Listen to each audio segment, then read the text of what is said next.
how to change paypal.me link or your name. Hey everyone, welcome back to the channel. In today's video I'll simply guide you on how you can change a paypal.me link or name, so make sure to watch the video till the end.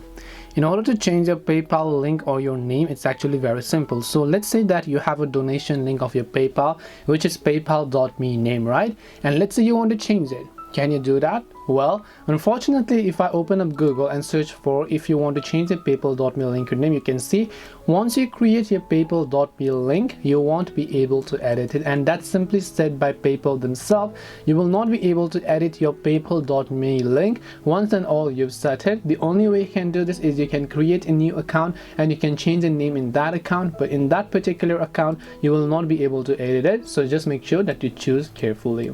So this way you'll be able to go ahead and then figure out whether or not you can change the paypal.me link. Hope this video was helpful. If you have got any questions, feel free to leave them down. Thank you for watching and see you in the next video.